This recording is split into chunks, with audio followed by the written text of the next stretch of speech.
Welcome back students. जी students, अब हम बात करने वाले हैं जावास्क्रिप्ट स्टेटमेंट्स के बारे में। तो हमारी जो जावास्क्रिप्ट स्टेटमेंट्स है, इससे पहले मैं आपको बताता चलूँ कि हमारी कोई भी प्रोग्रामिंग लैंग्वेज है, उसका जो आप कह सकते हैं जो इंस्ट्रक्शंस होती हैं, जो इसके बिहाफ पे कोई भी प्रोग्रामिंग लैंग्वेज प्रोग्राम को एग्जीक्यूट करवाती है, उन सारी इंस्ट्रक्शंस को हम बेसिकली स्टेटमेंट्स कहते हैं। आप ये कह सकते हैं कि कंप्यूटर प्रोग्रामिंग जो है या कोई भी कंप्यूटर प्रोग्राम है, वो एक सेट होता है या फिर एक लिस्ट होती है इंस्ट्रक्शंस की, जो कि हम कंप्यूटर को प्रोवाइड करते हैं। ठीक है। इसके अलावा जावास्क्रिप्ट जो है, ये JavaScript program is a list of programming language. ठीक है, आप कह सकते हैं कि जावास्क्रिप्ट प्रोग्राम जो है, इसके अंदर आपको बेशुमार लिस्ट ऑफ स्टेटमेंट्स मिलेंगी। अगर देखा जाए तो पहले बात करते हैं हम सेमीकोलन की। सेमीकोलन हमारे लिए यहाँ पे आप ये कह सकते हैं कि सेमीकोलन जो है, ये जावास्क्रिप्ट की स्टेटमेंट्स को सेपरेट करता है या फिर टर्मिनेट करता है। फॉर एग्जांपल अगर हम बात करते हैं, हमारे पास डिफरेंट वेरिएबल्स हैं, वेरिएबल ए, वेरिएबल बी और वेरिएबल सी। हमने तीन वेरिएबल जो है वो डिक्लेयर कर दिए हैं, और इनको अगर हम टर्मिनेट करना चाहते हैं इस लाइन को, तो हम with the help of semicolon इनको हम टर्मिनेट करेंगे। उसके अलावा हमारे पास कुछ तो इसका सिंटैक्स है, ये हम इससे अगले लेसन में लर्न करने वाले हैं। बट इसके अलावा हमारे पास कुछ जावास्क्रिप्ट के अंदर कीवर्ड्स हैं। ये कीवर्ड्स हम कभी भी अपनी प्रोग्रामिंग इंस्ट्रक्शंस के अंदर यूज़ नहीं कर सकते अपने बिहाफ पे। मीनिंग टू से दैट कि ये रिजर्व वर्ड्स हैं, इन वर्ड्स को हम कभी भी वेरिएबल के नेम के तौर पे यूज़ नहीं कर सकते।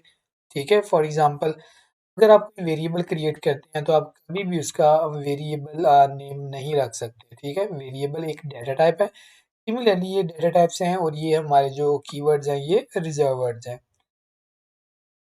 तो अब यहाँ पे क्वेश्चन ये है कि हमारे जो जावास्क्रिप्ट कीवर्ड्स हैं, वो कौन-कौन से हैं और ये किस काम के लिए यूज़ होते हैं। हमारे पास एक कीवर्ड है वेरिएबल, तो ये क्या करेगा, एक वेरिएबल को डिक्लेयर करेगा। सिमिलरली हमारे पास एक लेट वेरिएबल कीवर्ड है, और ये क्या करेगा, ये ब्लॉक लेवल, ये ब्लॉक वेरिएबल्स को डिक्लेयर करता है। कांस्टेंट क्या करता है, ब्लॉक कांस्टेंट को डिक्लेयर करता है। हम तब यूज़ करते हैं जब हमने कोई डिसीजन मेकिंग जो ऑपरेशन है परफॉर्म करवाना होता है। स्विच स्टेटमेंट भी हम तभी यूज़ करते हैं जब हमारे पास डिफरेंट केसेस हों, और हमने उसके ऊपर कोई आप कह सकते हैं कि डिसीजन मेकिंग एक्शन जो है वो परफॉर्म करवाना होता है। ठीक है। तो सिमिलरली ये हमारे पास डिफरेंट जावास्क्रिप्ट के कीवर्ड्स हैं। इन कीवर्ड्स को हम यूज़ करके अपनी जो इंस्ट्रक्शंस हैं वो पास करेंगे अपने कंप्यूटर प्रोग्राम को with the help of JavaScript programming language. तो डियर स्टूडेंट्स, इसमें आप ये कह सकते हैं कि अगर आपको कोई वेरिएबल क्रिएट करना है, या कोई आपको प्रोग्राम क्रिएट करने के लिए आपको छोटे-छोटे जो इंस्ट्रक्शन छोटे-छोटे जो आपने इंस्ट्रक्शंस पास आउट करनी है, आई विल रिकमेंड कि आप सिर्फ सेपरेट लाइन के ऊपर सेपरेट स्टेटमेंट को डिक्लेयर करें। तो यहाँ पे आप एक एग्जांपल देख सकते हैं। आपके पास एक वेरिएबल है ना, ए है उसकी वैल्यू 5 है, बी है उसकी वैल्यू 6 है, सी है उसकी वैल्यू ए प्लस बी है। लेकिन इन सबको, जितनी भी हमारी स्टेटमेंट्स हैं, इन सबको सेमीकोलन से टर्मिनेट किया हुआ है।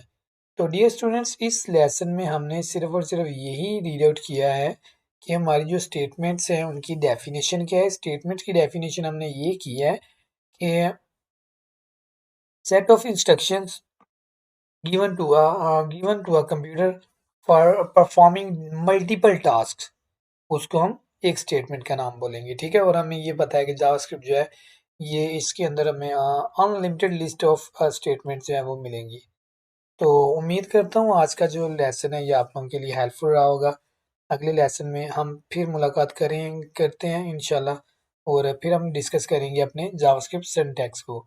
तो उसमें हम इसको प्रैक्टिकली करके देखते हैं कि हमने किस तरह से जो हमारा सिंटैक्स है उसको किस तरह से क्रिएट करना है, और स्टेटमेंट किस तरह से राइट करनी है।